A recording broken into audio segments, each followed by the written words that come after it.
Welcome. This is Not Your Average Musician podcast with me, Isaac Hernandez, and my gracious co-host, Dalton McLaughlin. What's up, bro? Not a lot. It's early. It's early for you. Yeah, it's early for me because I'm 3 hours behind, and that's okay. Dude, I love this podcast. I'm having fun with it. Hopefully listeners are having fun and sharing it with the world and liking, subscribing. And yeah, I think all the cool guests that we are bringing on, even though they are friends, they are, as we have learned, they're kind of pretty badass people. They're definitely not your average musician. So hopefully those guests are sharing with all their friends too. They have friends that I don't even know exist. So building the network, which ties a little bit into what we're talking about today. Just a little bit, some overlap. But yeah, for everybody out there, if you're listening, you get it, you like the podcast, and you like having Dalton wake up on a Saturday at 7 a.m, like, subscribe, so we can keep doing that. That's how you know you're game, bro. You're in it. Like yesterday, remember I asked you, I was like, dude, would you? Or the other day, would you be up for that? And you're like, dude, I'll do it. I'm like, damn, it's dedication, you know. What else am I gonna do? Sleep in? That's dumb. This is what I would have done. Yeah. What else am I gonna practice or? Yeah. Well, hang out with friends. Ooh, who needs those? Who needs those when you have the podcast and your guitar? That's it. Pod is life. That's a mug right there, maybe, or a pick. Pod is life. Yeah. All right. Yeah. Writing down. Your face was like, absolutely not. No. I had to think about it for a second because I'm still like tired. Gotcha. But yeah, no. What I want to talk about is not necessarily networking, but in Zoom High School the other day, we were just talking about being nice to other people, reflecting on September 11th, where people were nice to people afterwards, and we didn't really get into the whole, towers thing because these kids they weren't alive yet. So we're just saying, me and the teacher were just like, hey, just what's something you did that was nice, even if it's something super small. And then the kids had a bunch of fun answers. And then, of course, Mr. Serious, Metronome McLaughlin, was like, all right, kids, you got to be nice in the music world, too, because if you piss somebody off, they won't want to work with you. Mm-hmm. And I just thought it was interesting because you never kind of know who you meet in music. And for example, our guest today is a friend of mine, Raul Rios, who's a badass trumpet player. And I met him when I was working at MSM Summer. It's a summer camp that's like a month long for kids where it's pretty intense. And so I just met a bunch of people, and I was kind of the little front guy there. I was like, I checked everyone in. I did all the bitch work. That was my job at the summer camp. And I got free housing over summer, and which was nice because my roommates were at summer festivals, and they kind of screwed me over, like me living in New York for like 3 months. I was like, what am I going to do? MSM Summer saved the day for me. But anyways, our guest, Raul, I was just nice to everybody. And I learned, he plays trumpet. And it was like, oh, classical jazz. And he's from Puerto Rico. And I was like, bro, I love flamenco. And he's like, and then he just started singing the flamenco stuff. I'm like, bro, you like flamenco too? And your boy here, who's a little bit of a bitch when it comes to playing with people, I played with Raul. Wow. That's something for you. Yeah, he even played in my recital. My graduate is my encore. Wow. My teacher didn't like it because he's a classical guy, and he's like, oh, I don't really like flamenco. I'm like, well, whatever. What else is new, guy? Yeah, nothing new there, but yeah, we played a little flamenco encore. It was fun. He played, and I try to tell the people at MSM not to put the piece at the bottom because it was a little encore where he started playing. He's in the audience, and then he played trumpet from the back of the stage, and then we shredded in the front. And of course, MSM messed up my program and put his name and everything. I'm just like, okay, whatever. I don't care, dude. I'm graduating 5 days. Get me out of here. Yeah. But that's an example with me where like just being cool with somebody was like, oh, we got to Yeah. play. Yeah. And you know, maybe if I was like really cranky in the morning at the summer camp, maybe he's like, oh, this Dalton, he's a scrub. I don't want to play with him. Yeah. So Well, this has worked with me, and I don't yeah. think necessarily anything else because Well, I'm you're a just very kind of you're the lone wolf of the guitar world. yeah. So I just try to be nice to everyone Yeah. for the most part. I mean, I think there's been from time to time some musician where I'm like, I don't really like your personality, Yeah. but then again, like I don't say anything. We're not close enough where I think I pissed them off, and also Mm-hmm. they probably play something that I don't think I would ever play. Right. Maybe they play like violin or something. And I mean, I guess I could play guitar violin. It's pretty cool, but I didn't envision I'm like, you are going Right. to be the violinist I want to play with. Right. So Well, if you think of how we met, how many people in the lobby of the guitar school, like how many people hang out there and they just keep to themselves? But also me, because I think if I recall, you were just jamming, and then I don't know how exactly we started talking, but we just started talking, and then that became the thing. We just started hanging out in the lobby, but just being cool. We weren't even like really playing together. You were just telling me about. It was really just you telling me about flamenco and me being like, damn. And then and I was like, well, okay. And then remember, I think Greg was also in the lobby and like, just that kind of thing. Then, you would do your thing. I think maybe I doodled a couple of times. And then, just being social. But I think more importantly, I don't think you should, be nice just hoping to get something out of somebody. You know what I mean? It's like you're right that you never know who you're gonna meet. So, but I think generally speaking, you should just be like polite and generally and and it's professional. I mean, where we're talking about like the world of music and the music industry, it's like you should remember that you are working even when you're like hanging out kind of that that's networking, even though it might be fun, you might just be chilling like, but these are potential colleagues, these are people you could run into, it's like especially people, in people you could start a podcast with. yeah, that too, right? It could have been like yeah, if I would have been like, oh dude, I hate flamenco, bye, like Oh, which I don't, I'm just saying that kind of thing. But if you just kind of being open, being respectful, and I think most of all the word is professional. I think is a good word for this scenario. It's just being that kind of put some context into it. My experiences have been, because I've dealt with more people. Because I play with other people, so it's been in bands what coming up. you play with people? Yeah, not the lone wolf at all. It's just so it's a little bit different. For the most part, everybody's like super nice, super polite. Generally speaking, the guys that are like really good and at the more are like towards the top, they're usually like the nicest guys. You know, I don't know if it's because like they have nothing to prove or I don't know what it is, really, but that's something I noticed early on. My, I guess, more negative experiences was when I was younger, coming up in like more the amateur.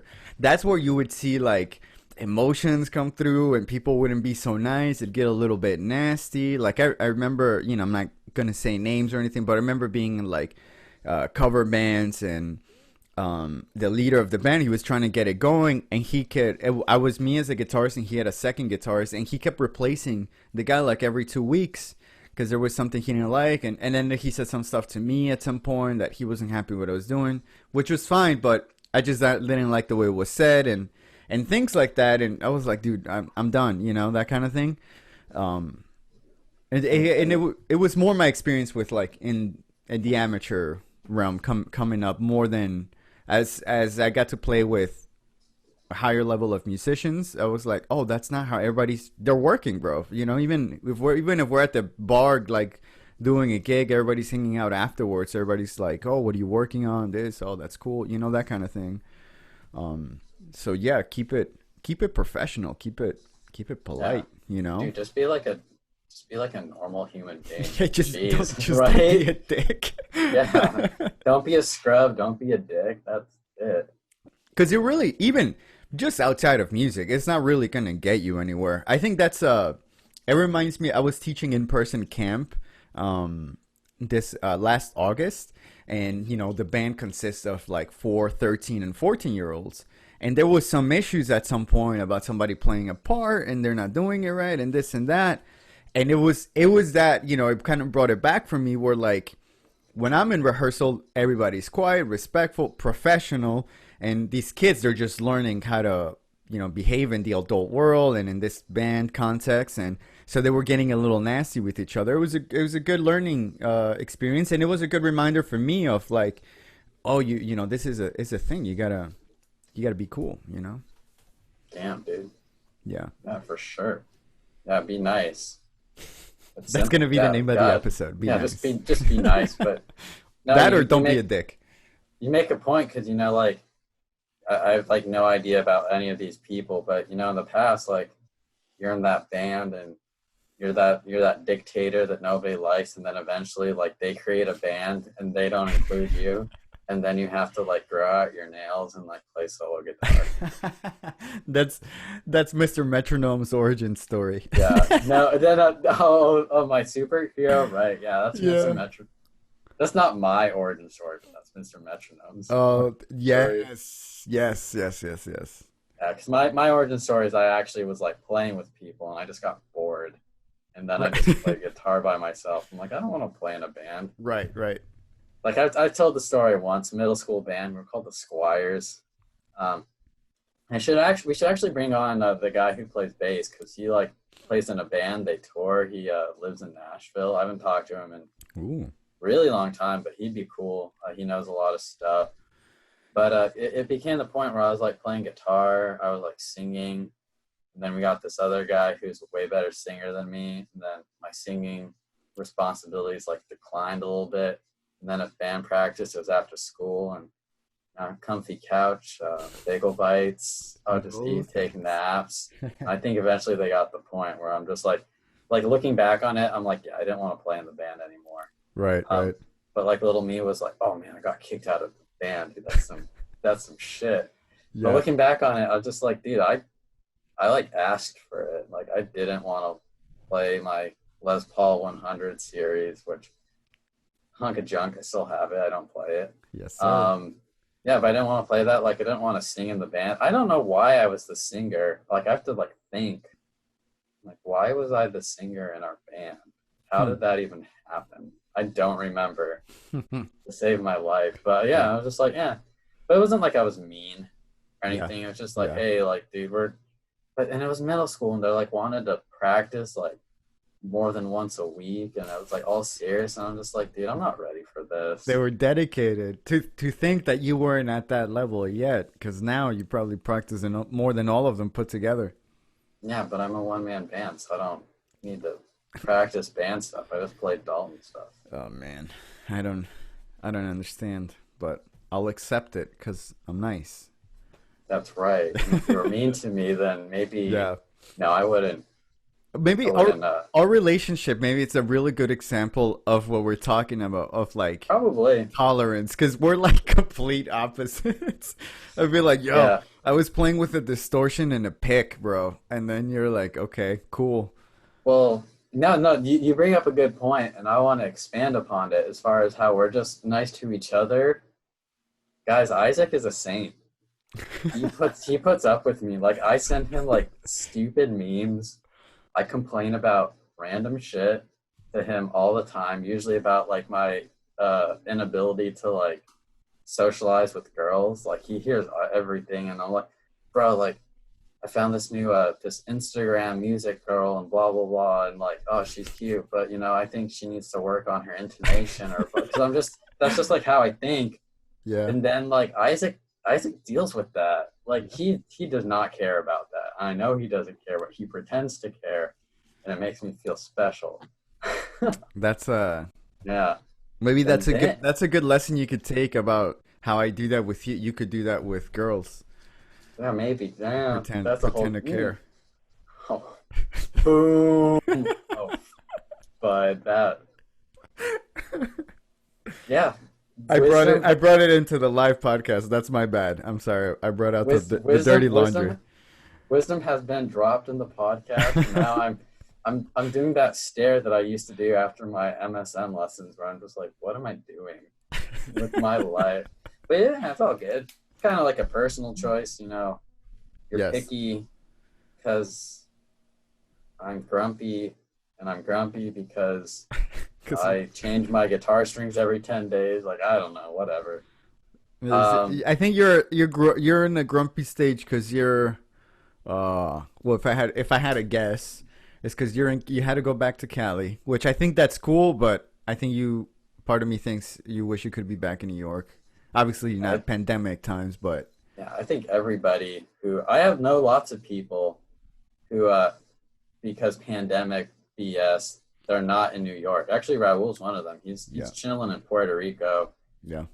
Yeah, I could name like at least like five or six other people. I think everybody I know or still talk to from my New York Hmm. days is not in New York unless they grew up in the area. Like everyone dipped. Um, I've considered leaving a little bit, but because I've seen some people go to Tulum, Mexico, and I'm like, damn. But I think it's more in the moment type of thing. I don't know if I would actually Probably. leave. Yeah, but But yeah. no, but what I was gonna say, sorry to No, it's all troll a good. little in there, that how you were just saying that Isaac deals with like all my like stupid stuff, which you know, if you want to like slide into those DMs on Instagram and just like hear all of my bizarre thought processes. There we go. Because I learned processes is not the right word. So, but the other one's kind of hard to say. Um, that like in a way, like Isaac is nice to me just because he's cool, but like he also realizes that there's like weird things that like he benefits from me when he's being nice. And I'm not saying that like you use your friends No. in the world. Like just being nice is like cool. Like honestly, like if like we didn't play guitar, we'd still probably be friends because we're just like Yeah. so different, but like kind of very similar. Yeah. Or we'd still be friends. But like at the same time, like why does Isaac put up with such stupidity from time to time? And then you know it's like we're just talking about the podcast because that's how we work. And like you know Isaac he's the editor man of the podcast. If you weren't aware, he does all the sound setup. I mean, I guess I got my sound toys now, but he does like all the editing and stuff. And then I'm more of like the research man of the podcast. So like when Isaac wakes up and we're like, hey, we have a podcast episode, and I've stalked them on their websites, their Instagram, because like even though some of these people I'm friends with them, like they do stuff that I'm not aware of, Hmm. and it makes for really interesting podcast talk. And you know, Isaac wakes up and has his coffee, and boom, there's like a 5-page essay about our guest that we're gonna bring Yes, on, sir. and that, and then Can I I piggyback off of can I butt in for a second? and also I try to make Isaac not play with a pick, but that's another story. Not happen. I've tried, but it's not very successfully. Um, no, but I think you bring a good point. Not only that, I guess a relationship is a good example of it. That there is value in it. Obviously, like sometimes they're like, oh, hey, dude, you got to practice with the metronome more, and I'm like, damn, or like you with the video stuff. But I even beyond that, like, there's just value. But even thinking about, I guess, circling back to being professional in the music industry and to other people, like, also I think this is a big one, dude, that sometimes, and I've seen sometimes people try to seek other people that are maybe like a little bit higher in terms of like networking or things like that to try to get something from them. So they're like super nice and trying to be cool with them, but with the intention Ass of kickers. I'm sorry, ass and kissers. kissers. There Yeah, we a go. little bit. Well, yeah, you're trying to get something out of someone, but I think more importantly should be like, well, what do you bring to that relation? Because if you're just taking, then that's not really fair. It's not a fair transaction where you're, hey, help me out with this, help me out with that, help me out with this other thing, and then like, well, what are you bringing to the table that's gonna help them out in some way? And Don't be a mooch. yeah, don't be That yeah. that's not good either because yeah, that's a good point. If you're just being nice because you want to get something out of somebody, that's not Hmm. cool. in the music world, like people realize that pretty fast. Yeah. Yeah. Now it's like, oh, I'll just give an example because it's the only one I can think of right now. Me and the weird tunings. Like, I know lots of my friends don't understand weird tunings, and honestly, I don't understand them half the time. But I have probably a good like 12 to 15 weird tunings that I like to play in, and I granted there's probably 1,000 other ones that if I didn't have to Zoom high school and do work and try to practice and like get more than 6 hours of sleep a night that I would experiment with too. But yeah, somebody just like wants to hang out. Oh, dude, can you show me how to tune? Blah, blah, blah. Like maybe like the first time I'm like, yeah. And then I realized that they're just like, they're trying to use me for my knowledge of altered tunings. Yeah. Then pretty soon, like the second or third time, like, oh man, dude, can you tell me about that partial capo thing? I'm like, no. I'm like, no. Like, Yeah. bro, like this is going to be two things. Either like in the music world, I was like, help me with something you're good at that I'm not good at, or give me money. And that's kind of where you kind of have to be a punk.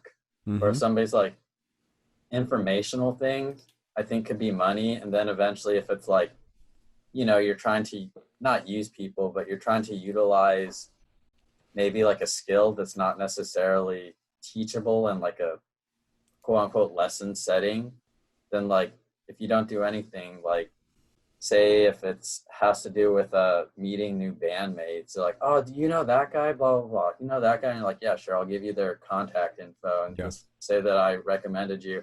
If you don't do anything for them, then like, dude, they're not going to give you those contact info. Yeah. So, man, wow, what a deep topic of the day for such an early morning. Early morning. Everything is nice. Sugar and spice. Oh God, did I just say that? Right? Jesus Christ!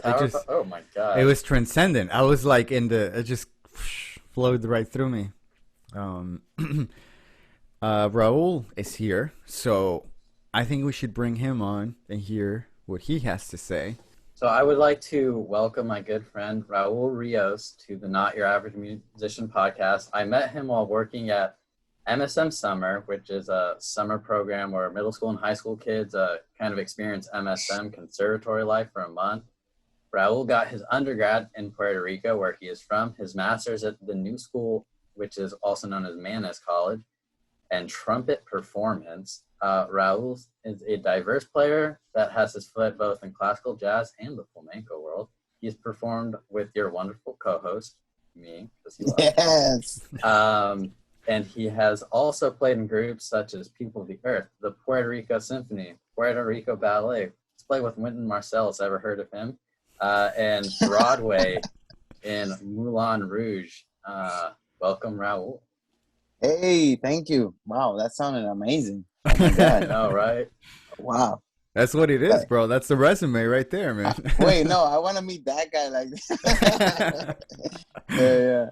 I think I missed some stuff. Like I'm just trying. I'm like, you play like everywhere. Like if there's any like Latin thing I've heard of, I'm like, I was like, dude, I gotta go play with them. But like, man, that's not like your beef. Like you play with like cooler stuff. So I'm like, let's just make you sound as cool as possible because you are as cool as possible. No, thank you. I'm humbled. Thank you for having me. I was excited to be here. Now I'm here. I'm super excited. So thank you.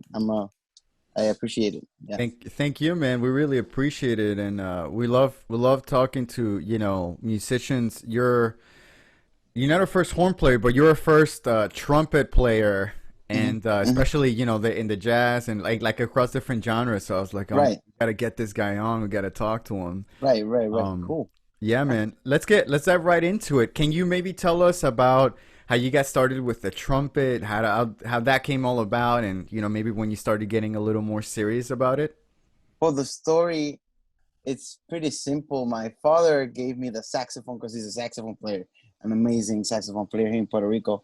And he's like, here, it's a saxophone, play it. And I'm imitating all his embouchure and his posture, and I play, and it sounded amazing. Apparently, it sounded amazing. It's like natural. I play natural, and the sound that came out of it was amazing. And 3 or 4 days go by, and he's like, "You're playing the trumpet." you're not playing saxophone anymore, because here in Puerto Rico you will die of hunger, and well, trumpet players have more gigs. End of story. I then started picked up the trumpet. I was 7 or 8, and yeah, and after that it was high school. It was this was a musicians. It's a balanced high school of educational, like normal high school, and then music. So you would have both, in the morning music till 12, and then math, English, whatever, and Mhm. then it will switch up in 10th grade. You'll have music after 12 to 5:30, and then in the morning you will have your normal classes, which was very very good for me. Then yeah.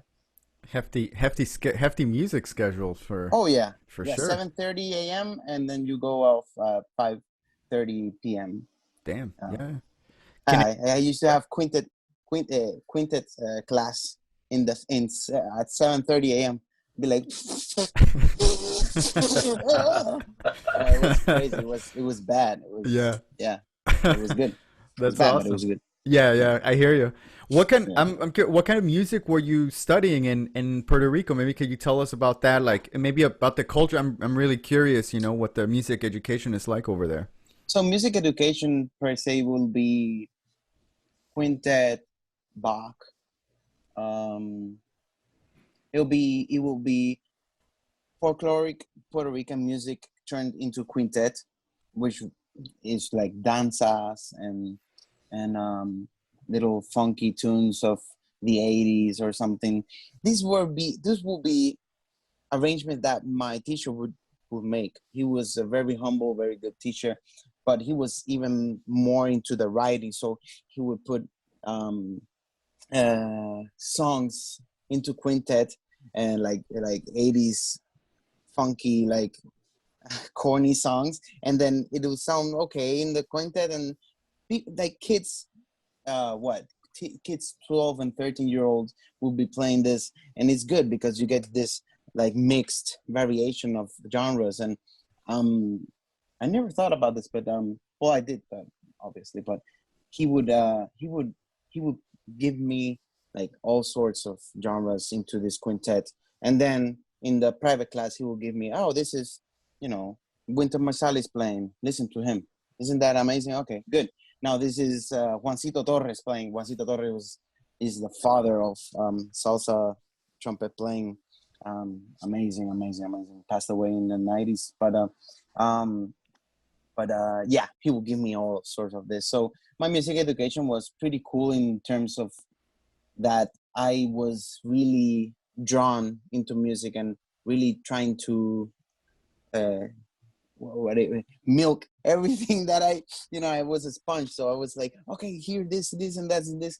And I had a music of what do you call Johnny Cash. I had Johnny Cash in my bedroom, and then I went there and played Bach. So it was everything. All the more I listened to, the better. That's amazing, dude. Yeah. It was cool. It was Yeah. cool. I learned so much about friends and colleagues. I'm like, I didn't know this, and now I know why everyone's better. It's because everyone went to like art high school. I'm like, bro, I didn't start really playing guitar till like 19, so yeah, whatever, not a big deal.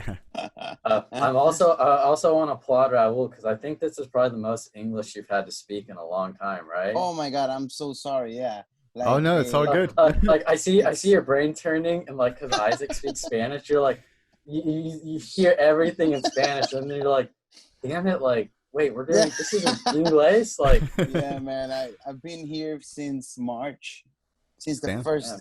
hit Yeah. of the COVID started. So yeah, you're right. I haven't had the chance to speak English. So this is kind of refreshing at the same time, because this is like what I live in Brooklyn. So I speak English all the time, and now all of a sudden no English, and all of a sudden no music, and all of a sudden no gigs, and it's like, oh shit, what am I supposed to do? Yeah. No, Yeah, but that's yeah. dope, man. But I was also really fascinated Mm-hmm. because me coming from Mexico, Mm-hmm. growing up was it was also a very eclectic mix Right. of music with like a lot of traditional Mexican music. Cumbia was really big in my house. Salsa was really big in my house. And Mm-hmm. then as I got older, I got more interested. For me, I'm like a rock guitar player, so I started going more into blues, classic Mm. rock, and that kind of stuff. And Nice. it's interesting, like Latin America. I feel like not that they're not open, in America, but like growing up and learning music like that, like you kind of just take it from like different, a lot of different areas, which is I think it's really Oh yeah. good. You know what I mean? Yeah, because it's like a mirror to what's happening in the north, right? So sometimes it's a mirror, sometimes it's a sponge of what's happening everywhere, right? Um, yeah, because we like us, we are a colony still, but the down South America was all colonized by Europeans, so we take a little bit from here, we take a little bit from there, so it's a good thing that came out of this horrible thing. Yeah, but that's a great way to put it. Yeah. but and yeah, it's we're all sponges, and oh, what if we mix this with this? Oh my God, we got Afro Cuba, we got Yeah. funk, Afro. We have all this Latin funk, we have Latin jazz. Um, it's great. It's yeah, and in my high school, we would play jam sessions, huge jam sessions in the lobby, which would be salsa, just salsa. Everybody would dance and stuff, and yeah, and it was great. It was a good high school if you know what you want, because if you're not like music driven, then like the conversion rate to musicians after that high school is very low.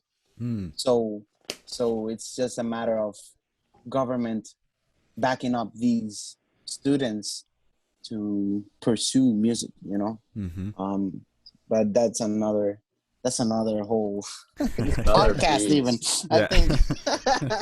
Yeah, And that'll be your part two yeah. The Right. when you sequel. come back, the sequel, Right. yeah. But what I want to ask about, and this is weird that we never talked about this, because Mm-hmm. MSM, for some people is really fun, and for some people is really hard. But Right. the conservatory, especially when you're a rebel and you want to play flamenco and alter tunings, they don't let you Right. play that Right. in Right. Right. MSM. Right. Right. But Manus is one of, I would say, like the three monster schools in New Right. York, Juilliard, Manus, MSM, the three big conservatories. And I want you to talk about Manus, because even though I hung out with you at Manus, I never heard if you really liked it, or if you're Mm-hmm. like, they were too mean to you, or if they were not mean enough, or like No, what it was like. no. I let me see. So, not that I was an outsider I was an outsider here in my conservatory here, because I played in the big band, but I was a classical major, so they were like, "Who the hell are you? What are you doing here? You don't play blues. You don't play."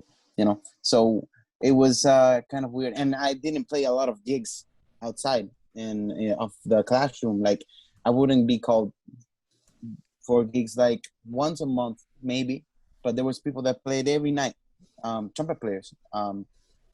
So I wasn't in that, cool area of people that gigs every day. So I will play in the orchestra, and I will play in the big band, or I will practice some scales, some seven scales and stuff, and people will be like, what are you doing? And classical players won't accept me as a classical player, because I could play high notes, I could play very like lead trumpet, kind of playing, and they will be like, what, you don't play Haydn, you play that, so when I came to Manus, I thought, you know, I've seen all this mixing and stuff, and people and big bands, and so I will say, well, this is New York. This is a lot like a melting pot of music. So probably I fit in here more. So I went to Manus, pursuing my teacher David Krause, he's principal of the Metropolitan Opera,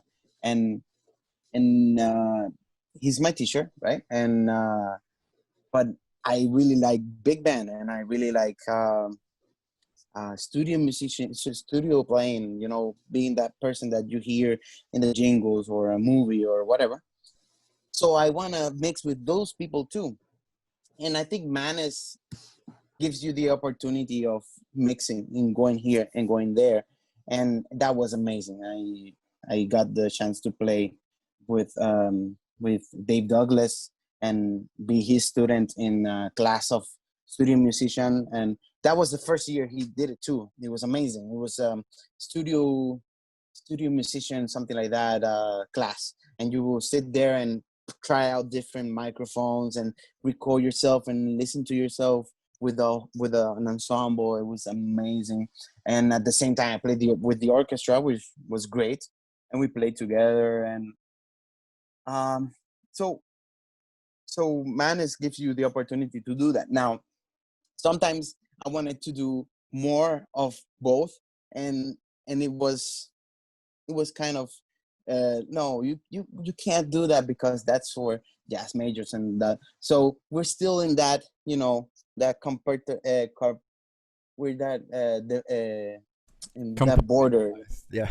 Yeah, exactly. Yeah. That we're still doing that with genres, which is crazy. But Manis, I think, is way ahead of in terms of that. Like it just like mix and mix, mix, mix. And I am even the best class I had was a class that mixed singers, actors, musicians, and dancers. So singers, actors, musicians, and dancers. It was amazing. We had sketches and not sketches, little skits of theater and scenes, and we will act them out and with music and acting and dancing, and it was amazing. It was just like art. It's just one thing, right? So it was like what we were doing was mixing all the arts into one fast. Like, okay, so at the end of so you have 20 minutes to come up with this, and we would read a poem and we would act it out with music and movement, and it was truly amazing. That was great. um so yeah, man is for me was amazing. It was great. Yeah. That's dope, man. Can I ask you Yeah. what is it like, developing different styles of playing, and how do you like divide your time? When you had like, especially I think in New York, like you meet like the jazz guys, the Mhm. classical guys, and Right. some people like really like they just focus on that one, and they get really, Right. really amazing at those. They hit Oh the yeah. jam sessions and things like that. What was your approach to uh I guess practicing, or your mindset to like developing, like, you have your hand in all these things? What can you maybe talk a little bit about that? Of course. One of my great mentors, Tony Catlick,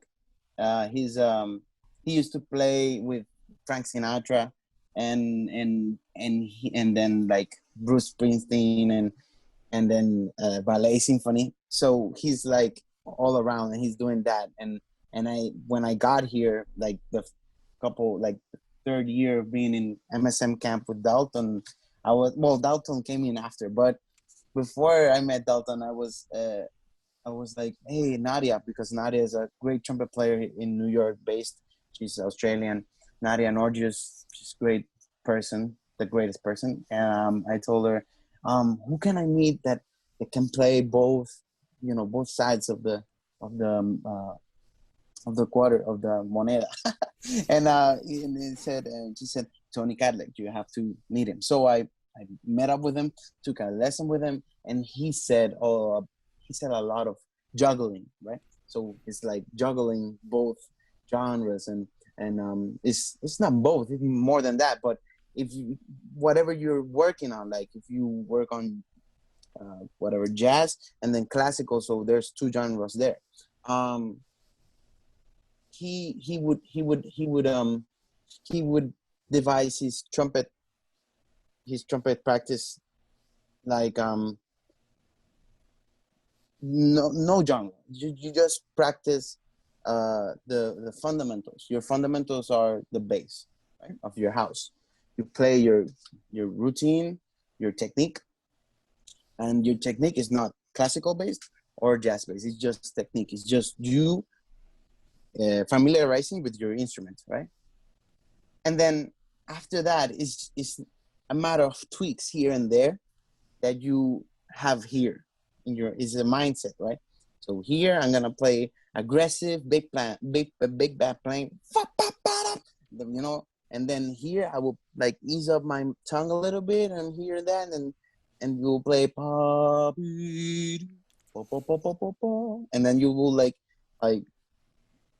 it's a click, it's a switch, right?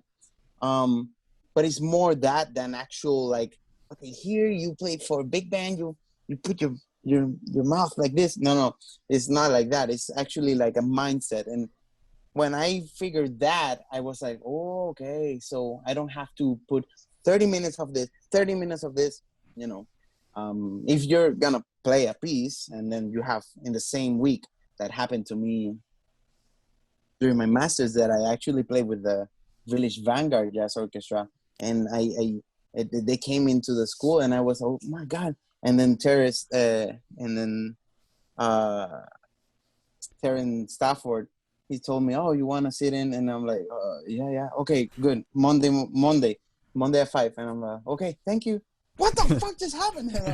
And then so I had to play that, but I was playing in the orchestra, so I had to then mix my but it was more than just the pieces itself. Okay, I'm gonna practice it, but you have to, if you don't switch, you won't play the genres correctly. So it's just a flip of and as always, like Winton says, you know, I always say what he says because he's the Bible. And so it's just the more you listen to, the better you can switch, you know, because if you switch, you listen, that backs up your knowledge and your playing, for sure.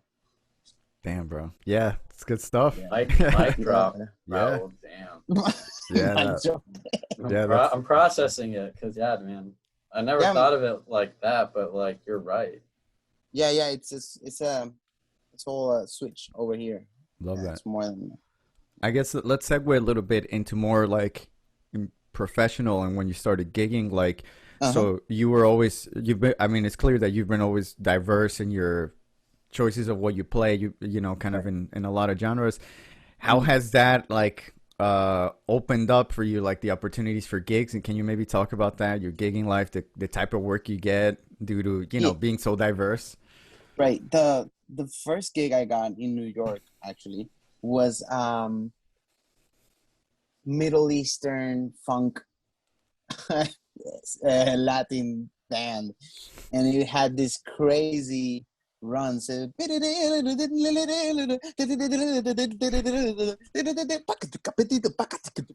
was like, wait, what is this music? And I was just going there like sitting, like just blowing my trumpet and okay. So it was so funky. It was amazing. And like Slavic Soul Party, if you don't know them, look them up. Slavic Soul Party. Oh my God, these guys. So it was kind of a Slavic Soul Party thing, and so that was the first gig. So that I had. So I was like, okay, this is gonna be a crazy ride. This is gonna be exactly what I wanted, because here in Puerto Rico, we stick to classical and salsa and some jazz more now than ever, but mainly salsa and classical for, you know, for very few, but still. So when I go out into the wild, I meet all these sorts of people that have these different bands, and that's the most important thing, the connections and the people you meet. And so as soon as I'm getting all these genres together, okay, so this is like that, this is like that, I meet all these sorts of people, and there's no gig I don't say no to, right? Because you're in the need to play. I'm hungry to play. And this guy has a band, salsa band, and I say, yeah, I can play that. But then there's gigs, there's classical gigs that I would say yes, I can do that too. So um, I don't know if I'm answering your question Yeah, quite no, exactly. you're right on. Yeah. Yeah, but the more you get to get that switch, like in the before playing, okay, now I'm gonna play this. Boom. Just remember your idols of that genre and try to imitate them. So Mm. you're the best imitator you can be, and then come up with your voice inside that genre, and then you're a legit banda player, or you're a legit polka player, so yeah, you kind of imitate the legit people of that genre, and you become that player that you want to be.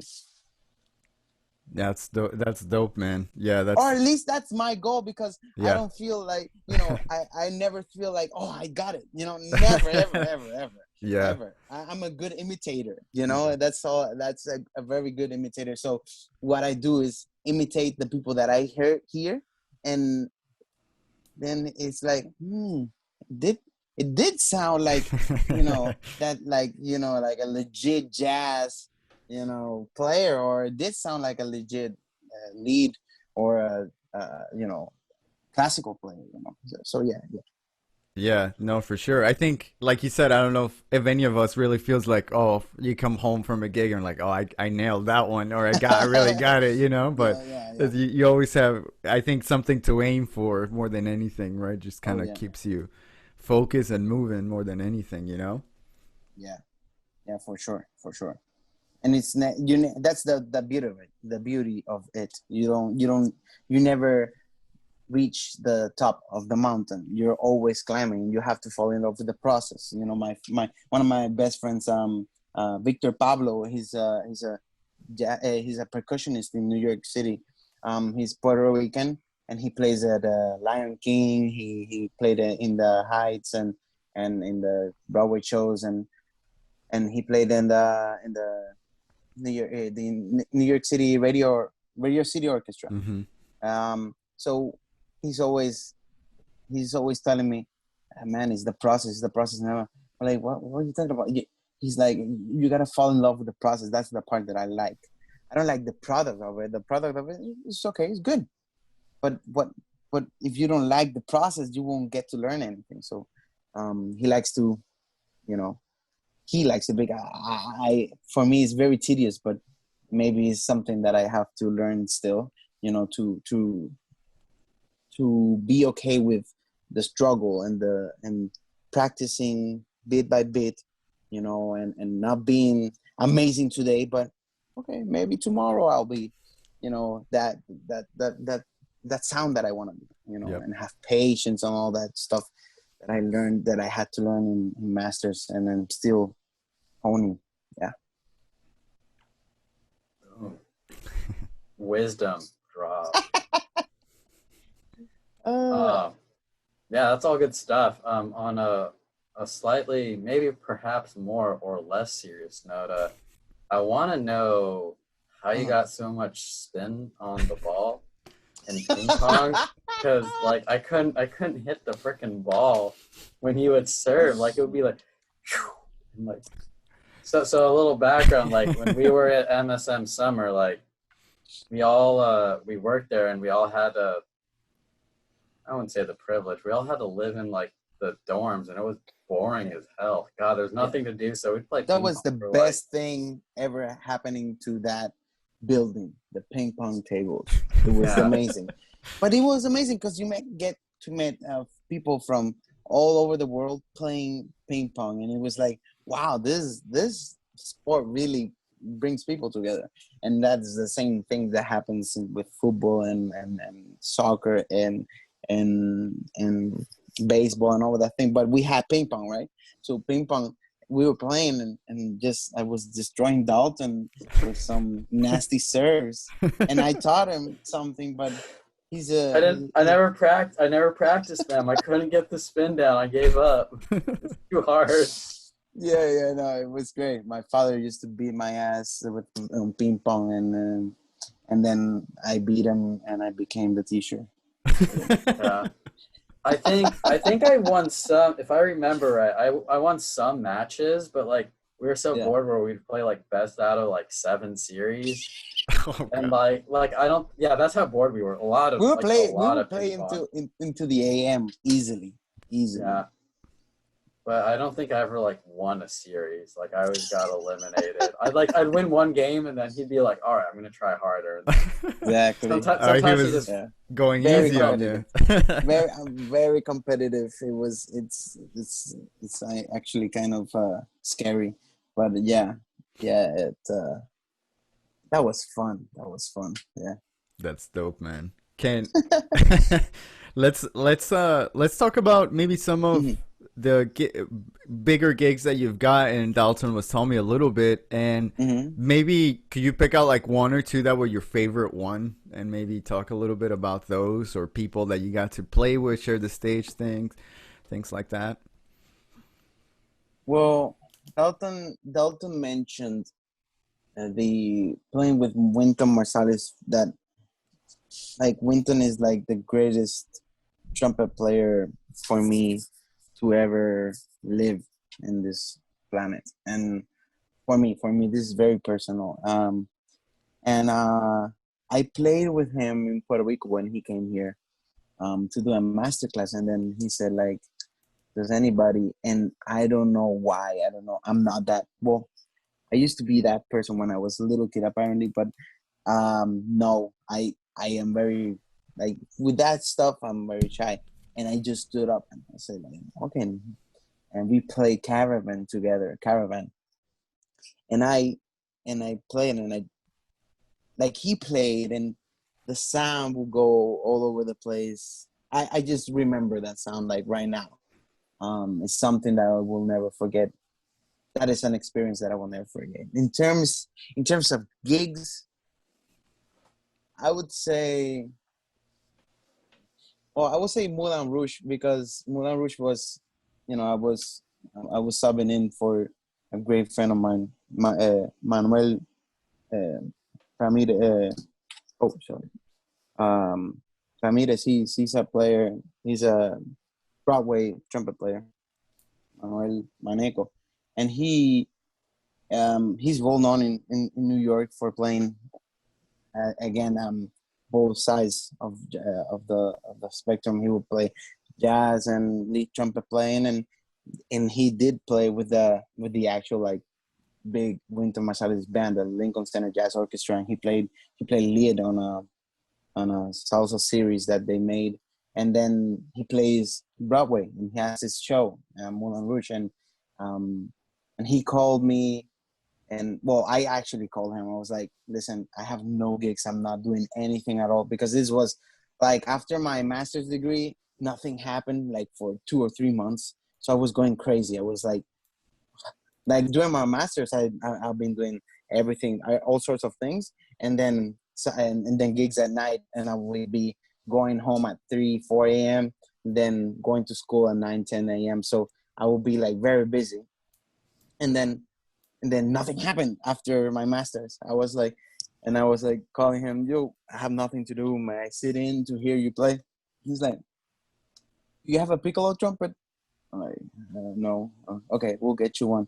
Um, what are you doing in February? So it was giving me dates to play in the show. So, and I was like, oh shit. Okay, whatever. And let's go at it. So I think Moulin Rouge was my biggest um gig for me as in importance because then you get to meet all the Broadway players. And these players play with Tito Puente, with Frank Sinatra, with Harry Connick Jr., with all the Tina Turner, all the big names, Sting and yeah, it's just like Prince. I met the Prince trumpet player that played with him, and it's just like it's crazy. And then you sit at a bar and everybody's sitting next to you, and I'm like, what the fuck am I doing here? Like, what the hell? And and like it's crazy. It's great.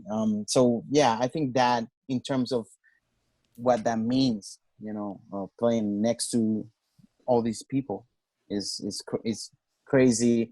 It's scary, but yeah, it's great. That was great. Nice, man. Thank you. Yeah, that's cool. Like, we don't get to do that in the solo guitar world. So I always love hearing everyone gets so excited, like, oh, I got to play with this person or that. I'm like, I play by myself. But then people say, oh, I play with Tomatito. Oh my god. Oh, that's actually funny that you bring up Tomatito, because one of the reasons why Raul and I gelled so well is because we both like a genre of music that in music conservatory people don't really know exists. It's flamenco. Flamenco. And it's sexy. Yeah. Mm-hmm. And wait, did you play with Tomatito? I forget that. No, I'm not. No? Oh, okay. No. All right, just no. But the closest somebody. thing, though, apart from playing with the great Dalton, is I played with Sicus Carbonell. He's Catalan rumba music, which is like it's flamenco. I don't wanna mess them up.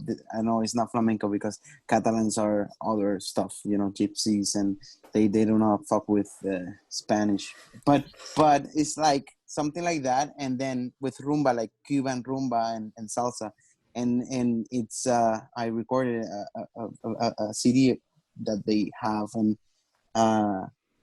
but yeah, I always listen to flamenco because here in Puerto Rico there's a good you can say there's a good scene, and I played like a good 2 years of gigging every day with them, and then I always heard flamenco, and I don't know what like that's how we clicked, me and Dalton, because we had, oh, have you listened to this? And I'm like, yeah, I listened to this, amazing, oh shit. And then we started exchanging guitar players and singers, and obviously Camarón de la Isla, who is the best, like, is the father of flamenco singing, and yeah.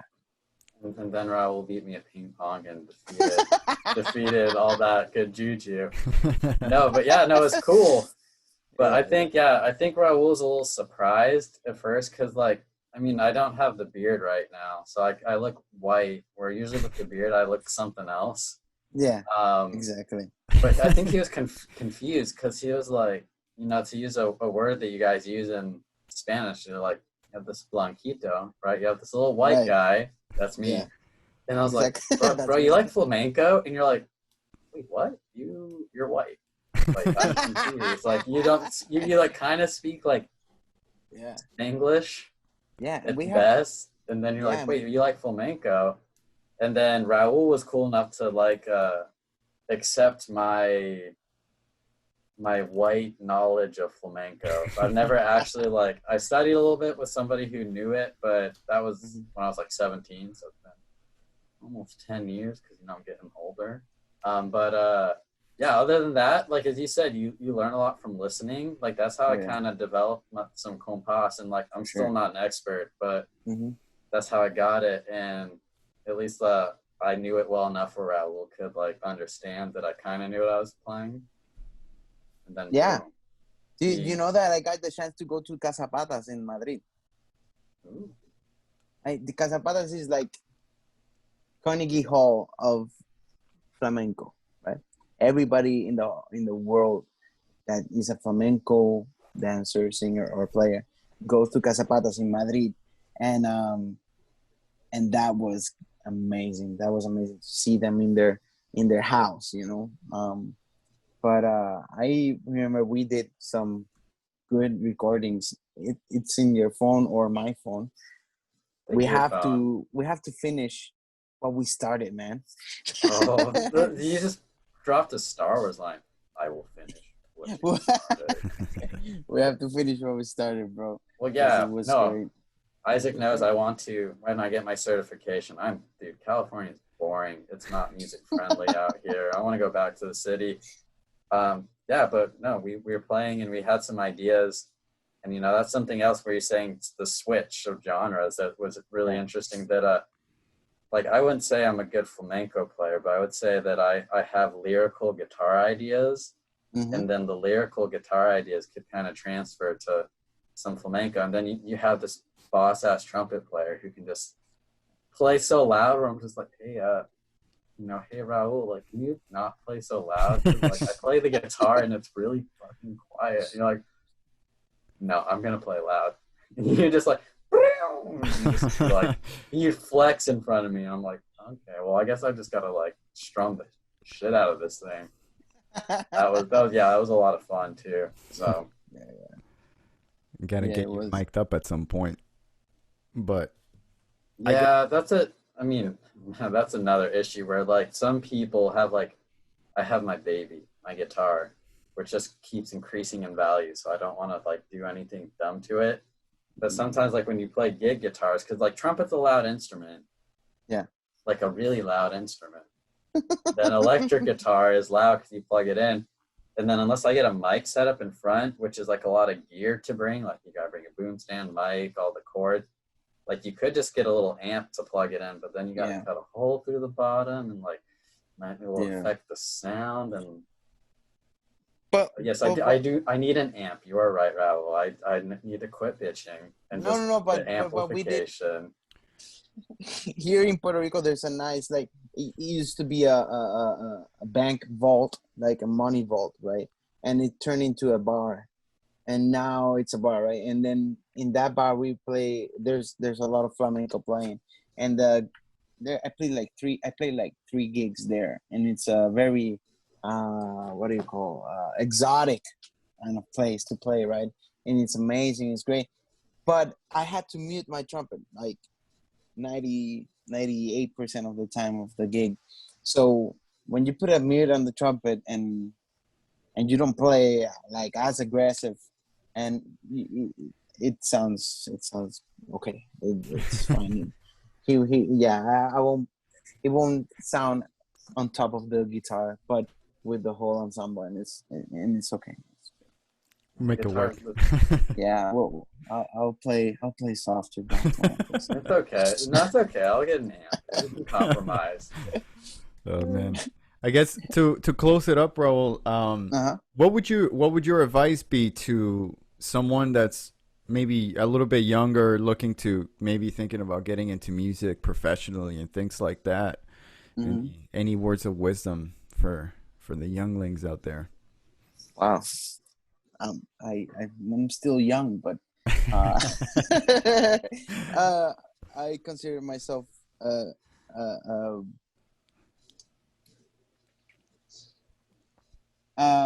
infinite, a forever youngling.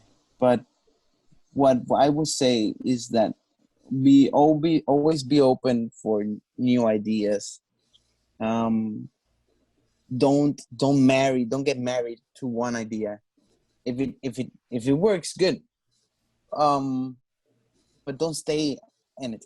It's scientific. I don't have a PhD in any of this, but if it is scientifically proven that if you change your routine, you'll get better at something. So if you change stuff, the way you sit, the way you will get better because you're more in tune to what you're doing with your body and all that sort. But that's complicated. But the simple thing is don't get married to an idea. Stay humble and listen. Just listen to all the music you can. Nothing is trash. Nothing. Nothing. This is very hard for me to say, but nothing is trash. Nothing. Everything you can learn something from everything. Anything, any music, any genre. If you listen, then something clicks inside of you, and then you start playing that. And just listen. I can't stress. I can't stress that enough. The more music you listen, the better you are. Period. Yeah, and stay humble because when you are young, you want to eat and compete and destroy, and it's not about that. It's about Yeah. sharing. It's about sharing and everything you learn.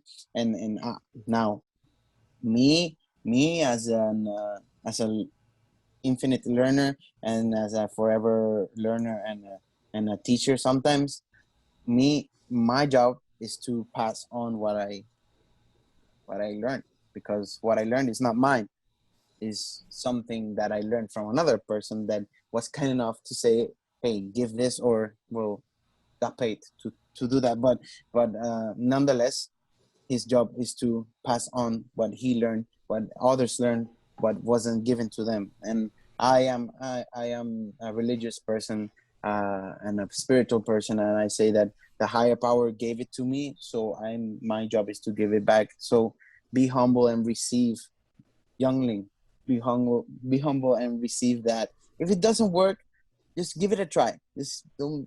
Oh, that's crazy. Why is he playing like this? What is he doing? Just try it. Doesn't work, good. What if it works? So be open to new ideas. And yeah, I would say that to myself 10 years ago, for sure. Yeah, For sure. love it.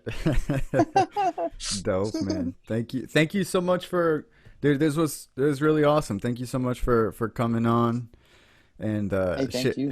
yeah, sharing the knowledge. You got some really cool stories, man. And Oh, thank you, man. Yeah. I'll be glad to like.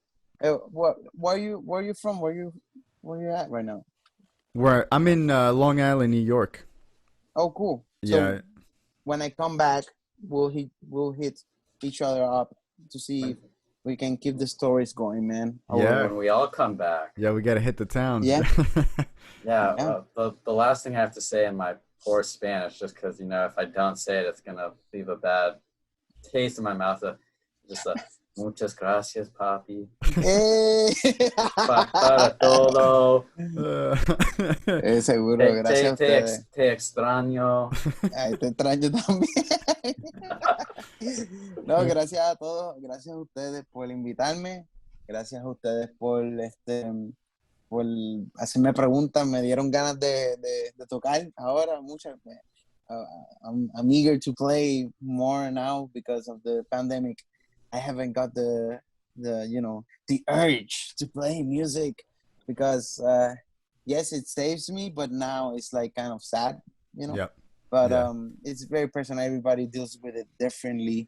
My way to deal with it is with video games and food, and but man, I hope everybody is safe and sound and mentally sane Yeah. above all. And thank you very much. I appreciate it. Thank you. Thank you, brother. That was Raul Rios. Raul Rios, I should say with See. yes. Oh man, super cool dude, man. Really a personality, even though we only Yeah, for like an it's hour. no, it's more fun. You gotta like hang out where like he goes on his little jazz, or not jazz, his trumpet singing, or when we would hang out, he would like pretend he's Cameron and do his flamenco singing. Uh And like I think that would sound kind of funky on the mic because it might like explode your ears. yeah. But it's fun, and he's hilarious.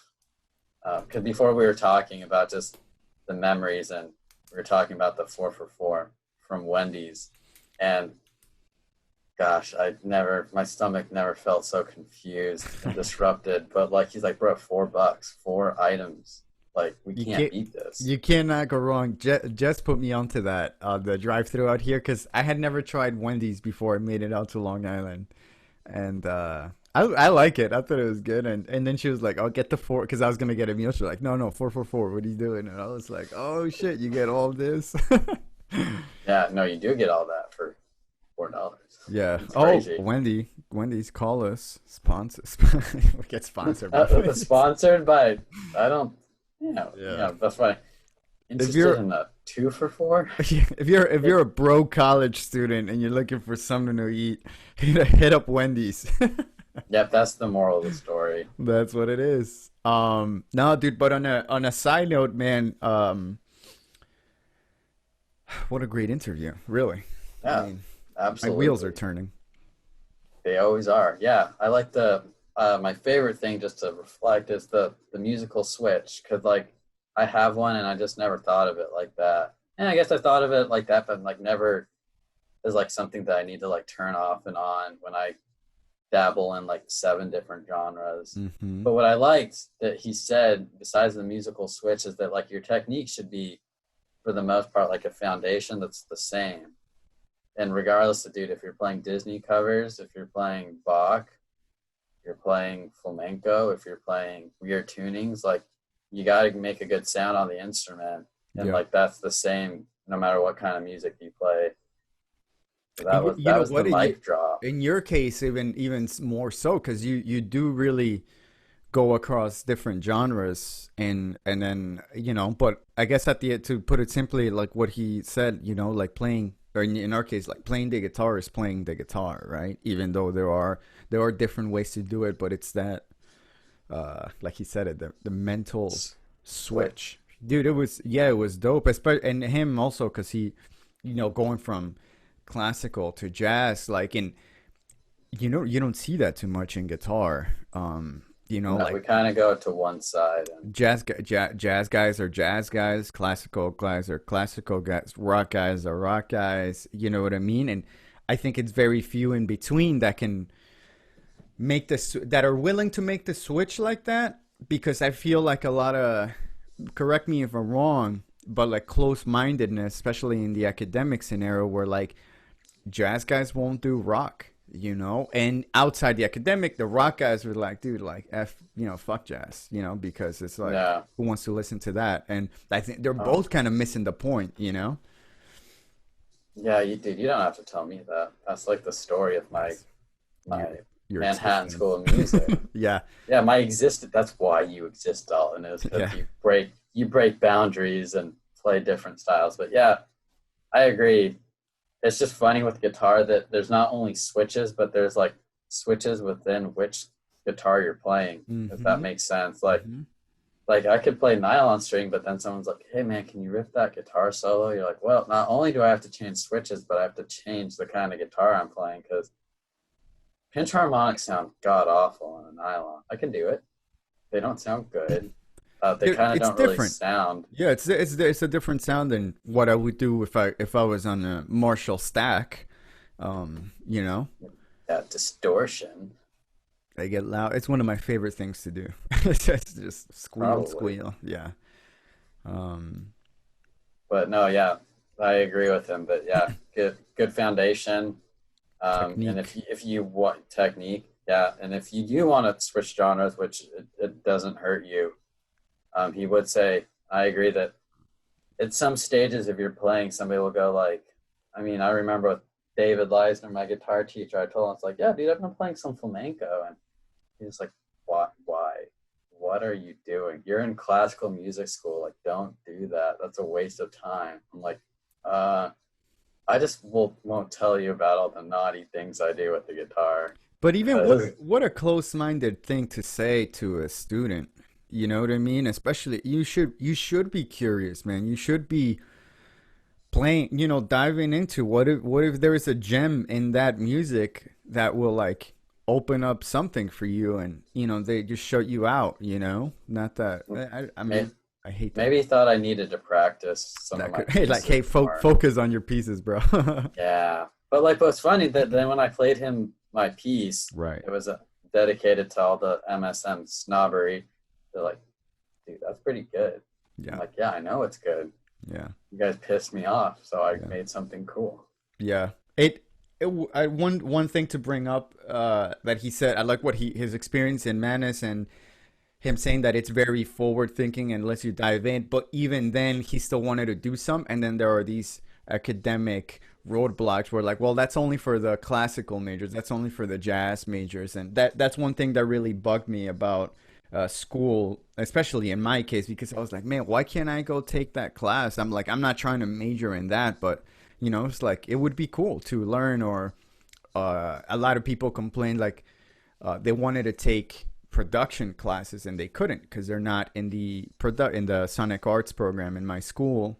and they're like, dude, what, I just want to learn basic mixing and things like that, but you can't take it. And I'm like, dude, why not? And that's something that's so compartmentalize that. It really that one really it really bugs me. After thinking of all the damn money you spend on these degrees, right? Yeah. You think that they'll close it. Oh, you gotta major in this to get Yeah. access. Then to bring us full circle, that when like something like that happens, because remember our Dalton Isaac topic was being nice to your music Yes. friends. So say if I have a disagreement with like my teacher, who's probably my closest mentor at school, Mm-hmm. right?